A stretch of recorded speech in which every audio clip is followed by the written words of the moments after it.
Welcome, everyone, to our NCAA social series. I'm Andy Katz. This is episode number 25. I'm pleased to be joined, as I have been almost every week, by Dr. Brian Hainline, the NCAA Chief Medical Officer.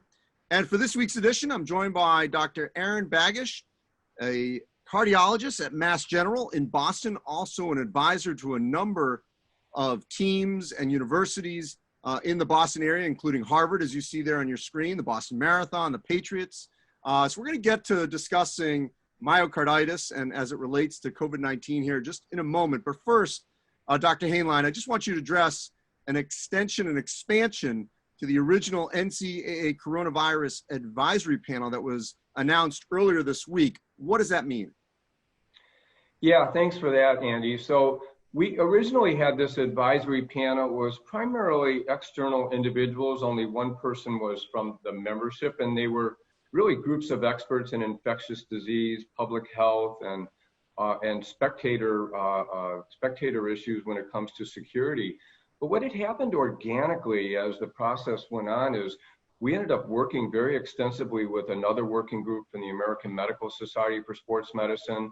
We worked really collaboratively with the Autonomy 5 Advisory Medical Group, then our own internal Committee on Competitive Safeguards, and the National Medical Association, the medical association primarily of Black physicians. And so when we thought about really moving into the next phase, that is winter and spring championships, we brought all of these groups together and also reached out more so to the membership as well.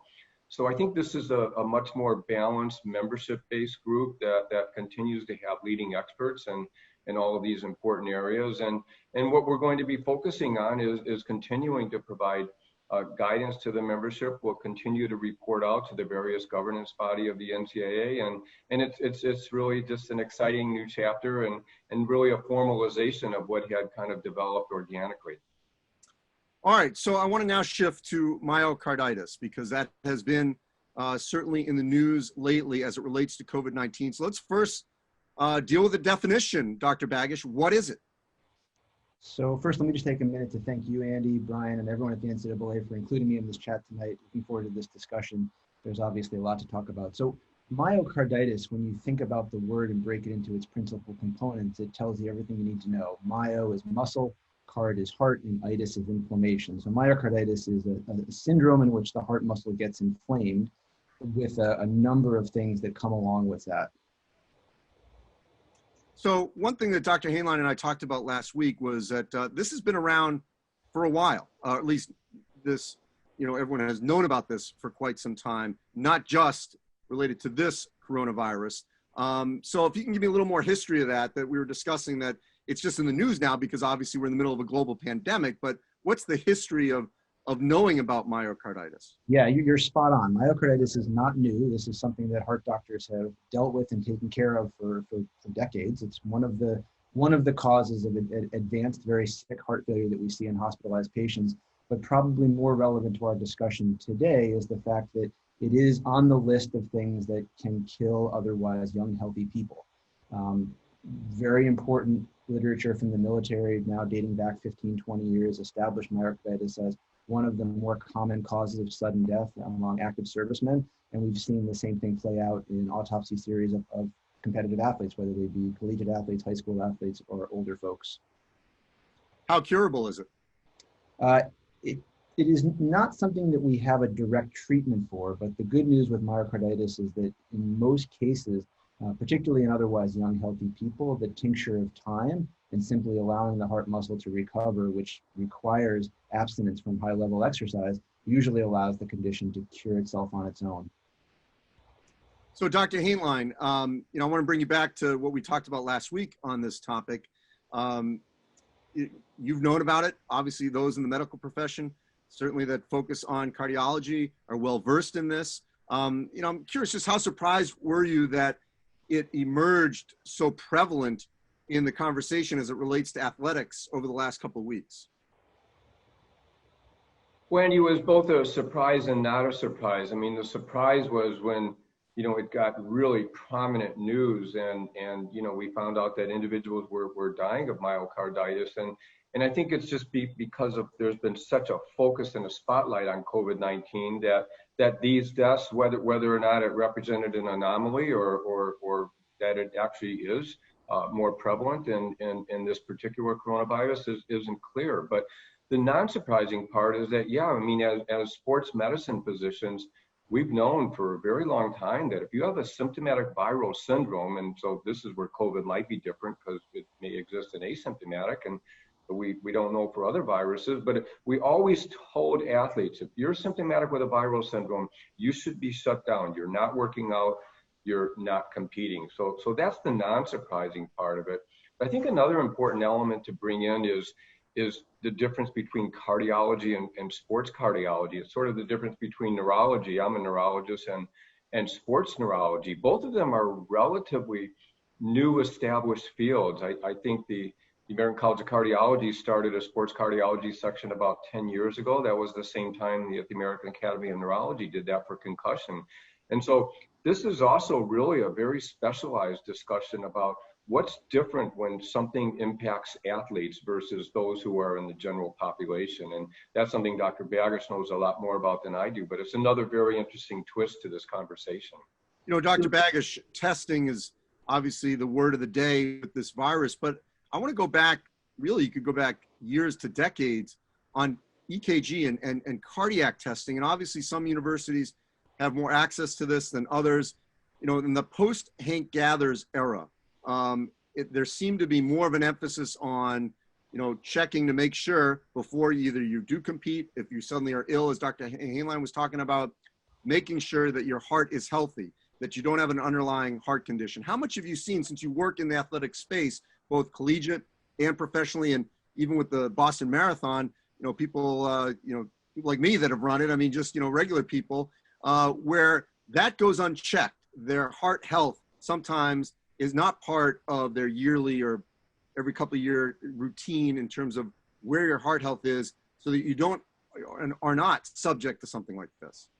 Well, let me just say that we could talk all day about cardiac screening and the challenges that surround that. And I also say that I think COVID-19 has exacerbated far more problems than it's created, and cardiac screening is a good example. There's never been a consensus on how best to do it. The practices vary as a function of the different cohorts of athletes we're talking about. Certainly professional and many collegiate athletes get a lot of screening, and that can be viewed as a good thing, but certainly has some downsides. But you know, you bring up something like the Boston Marathon, where when we have that race, and hopefully it will come back someday soon, we don't have the capacity to screen people. We really leave it up to them. But I want to emphasize that screening has always been controversial, and it has never been more controversial than now based on this concern about COVID-19 complications. Why is there so much controversy on that? Well, let me back up and make one important point. Our experience with myocarditis and COVID-19 has emerged exclusively from the care of hospitalized patients, right? We realized early on in the pandemic that older, sicker people that ended up in the hospital had a relatively high incidence of myocarditis, and this actually contributed to why people got very sick and died. So the concern, which at this point is still largely theoretical, is that younger, healthier people in the community would be at risk for cardiac complications that would be manifest during their return to sports. Right now, we have no good data to prove that that's the case, so we're operating out of caution and out of a hypothesis, okay?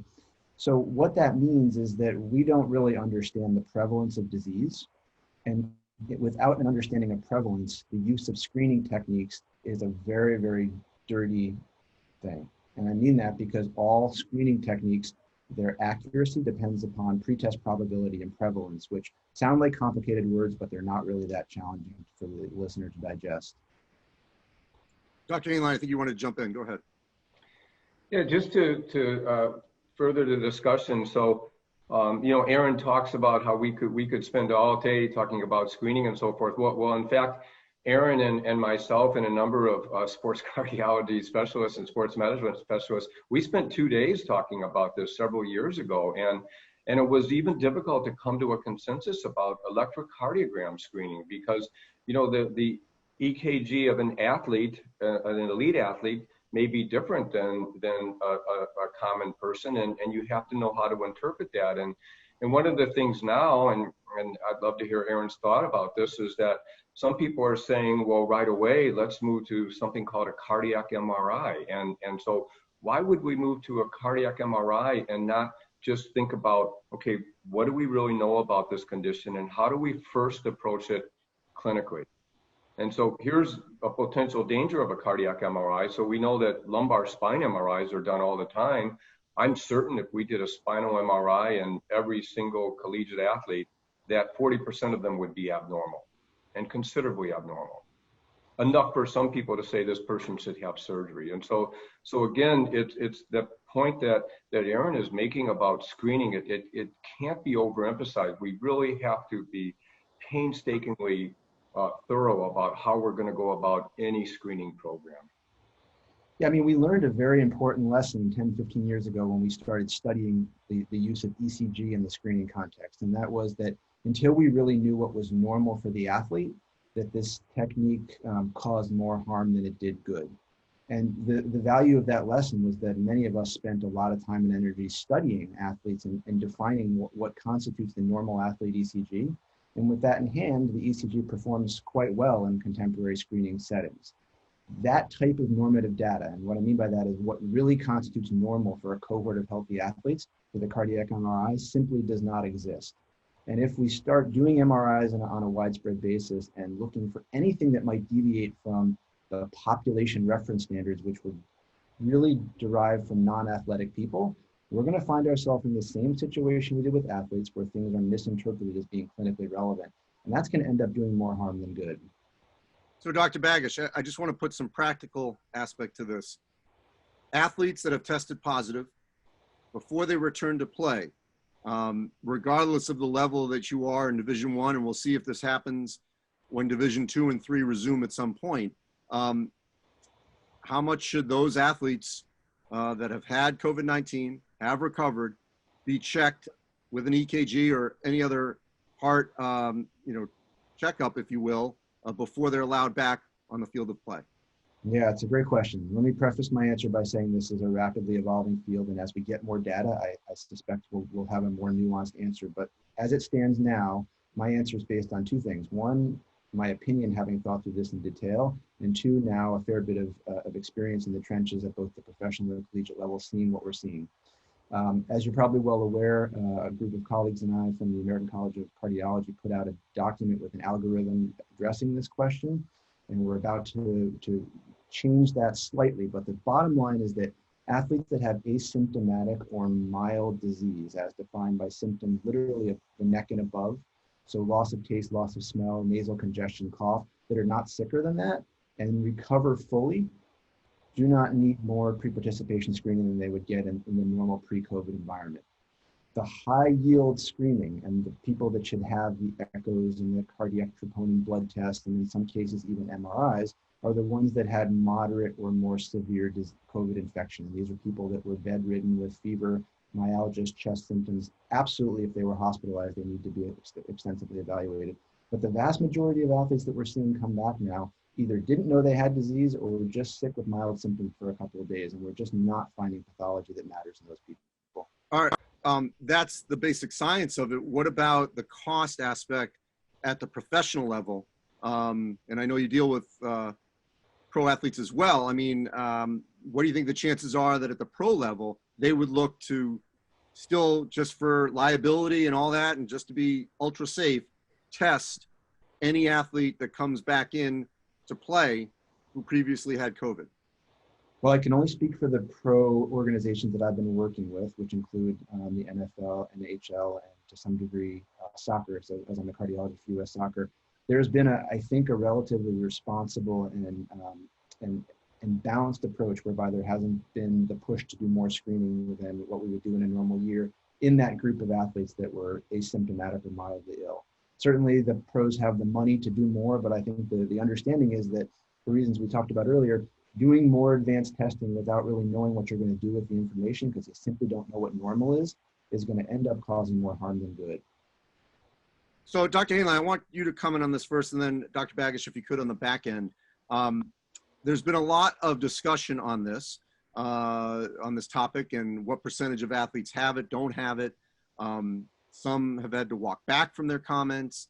How how much of a slippery slope are we on here when, certain medical professionals or those that interpret it, come out with sort of a headline, and it's almost like, suddenly everyone, jumps back from it and reacts, and then well, wait a minute, that's not exactly what I meant, but that information's already out there. How much do we really have to be so careful about what specific information is put out with myocarditis dealing during this pandemic? Dr. Hainline first. Well, Andy, I think we always have to be careful, and whether it's myocarditis or sometimes neurological manifestations of COVID or what have you, whenever you have a new disease and there's such a spotlight put on it, you're going to hit all sorts of headlines. And one of the difficulties with COVID, it's been one of the great things, there's been such a spotlight and such great research, but a lot of the research or the clinical publications haven't gone through the same peer-reviewed vetting process that we used to do, because we want to get the information out right away. And sometimes that leads to a study that maybe isn't vetted in the same way, or maybe you have a couple of case reports, and then, the way news goes these days, that becomes the headlines, and then without anyone going to the original source, it becomes reproduced 10, 100 times over. And so that's why the way the NCAA approached it. So we actually worked with the American Medical Society for Sports Medicine, the American College of Cardiology, and we had a working group that was specifically addressing myocarditis, and we did that actually a few months ago. And the recommendations from that working group, they have evolved as we've learned more, and I think even after tonight's social series, they'll evolve even more. And so it's really you taking a balanced approach with the experts, and you can't necessarily make a data-driven decision, but you should at least make a consensus-driven decision that is really with the scientists and clinicians who are at the ground level. Yeah, I'll also add just anecdotally, the myocarditis story upped in ante by an order of magnitude a few weeks ago after a study was published out of Germany, in which 100 people who had suffered COVID infection underwent cardiac MRIs during the recovery period. And a fair number of them went on to have, again, abnormalities on their MRIs, which concerned the investigators. This study generated a tremendous amount of hoopla here in the States, and it was a social media craze for a period of time. But in a kind of a responsible step back and actually appraisal of the science, that study has almost nothing to do with the cohort of young competitive athletes that we're talking about at the NCAA level. So again, back to your question, Andy, I think we need to be very careful about overreacting and really keep an open mind until we have the science and the population that we're talking about, which are young, otherwise healthy people between the ages of 18 and 30, and know not only what their hearts look like by an imaging test, but also what that means as we follow them over time to see if bad things happen to them. We don't have the science to be anything more than guessers. So Dr. Baggish, I don't want to put you on the spot here, but as in anything in medicine, there are multiple opinions. There can be the same set of facts, and we talked about this last couple weeks on our show here, yet two different doctors, two different panels can have various risk tolerances related to those set of facts. We've got some conferences playing college football, others not. No fall sports in the majority of conferences, divisions 1, 2, and 3. Some in those conferences are competing. We're waiting to see what's going to happen, hopefully, with the winter and spring sports. Hopefully those will be able to be played. Where's your threshold, if you will, of your comfort level of putting high-level collegiate athletes on the field of play at this point? Yeah, it's a great question. So a couple of points to be made. First, I do not believe that cardiac concerns about myocarditis in student athletes should be a reason to cancel college sports. The algorithms we put into place, I firmly believe, are going to identify the high-risk athletes that should be restricted, and that should be an individual decision among team physicians, sports cardiologists, and the athlete who is a patient. The decision to play football or other collegiate sports right now is much more, in my opinion, about the ability to contain transmission of this virus as a public health issue rather than a cardiology issue. And so these decisions need to be made based on local resources, they need to be made on local disease prevalence. And this is something that varies tremendously across the country, but I do not want people to come away from this discussion thinking that cardiac concerns should be the primary driver of canceling sports right now. Well, I appreciate that optimism, Dr. Baggish. Before we go here, Dr. Hainline, I like my weekly check on testing. And I'm just curious from your vantage point, how much closer are we from last week to this week about getting to, more of those point of care tests that are going to help speed up this process where we can know who has it and who doesn't in a matter of hours or minutes versus days. That's the one point where I continue to get more optimistic as time passes. So, we spoke about Saliva Direct, and I think as laboratories across the country that they decide they want to work with this, it's not a difficult methodology. That certainly can continue to expand. And as we had stated at University of Illinois, they can run 10,000 tests a day and they get the results back that day. There was that great announcement with the Pac-12 and using the antigen test, and there's going to be other antigen tests that are going to be widely available. And so the good news about this is that the infrastructure possibilities for doing point of care tests or very rapid turnaround tests using other methodologies, that's going to expand rapidly. And even if the sensitivity of these tests are, closer to 90% and not closer to 100%, when we're doing them on a very regular basis, it's going to be, from a mathematical probability point of view, we're going to miss very, very few people. And so, yeah, the optimism is increasing, and I think that's going to be a great tool to have as we approach our winter sports. So Dr. Baggish, I want to give you the last word, not just about cardiology, but just in general. You're at one of the best hospitals in the world at Mass General. I'm actually from Newton, so I know it well. What's your level right now of where we are within the pandemic? You're on the ground there at Mass General. Are we at least heading in a better direction overall? I don't want to once get pretty. I just would like to hear your thoughts on that real quickly, since you're at such a hospital with the leading edge in so many aspects of medicine. Yeah, Andy, I feel like we are at a very tenuous junction in this journey. A lot has gotten better over the past 3 or 4 months, and that's not been by accident. That's been because people have done the right thing and the medical community has stepped up. What I can't predict is how this next chapter will be written. I think not just with the resumption of school and college and university, but also with the broader population trying hard to emerge from this crisis. I am concerned that if we do so in a cavalier fashion without an appreciation for how serious this illness is, that we'll set ourselves back. That being said, I try to remain the quintessential optimist and hopeful that we will continue to see better days ahead in the very near future. I hope so. Hey, I got my flu shot. Everyone out there, get your flu shot as soon as possible. Hopefully we can mitigate the flu season this season. Dr. Aaron Baggish from Mass General, leading cardiologist in the country and dealing with athletics, not just at the collegiate, but also the professional level, certainly in the Boston area. And Dr. Brian Hainline, the NCAA Chief Medical Officer. As always, appreciate your knowledge and informing us on the latest going on with everything, including the new expansion of the Coronavirus Medical Advisory Board. As always, you can go to ncaa.org/social series, where all 25 of our episodes are archived. And you can see we've been following this from the beginning to where we are now, educating the public, not just the student athletes and the students, on what is happening with this dreadful disease. Stay safe, everyone, and we'll talk again next week.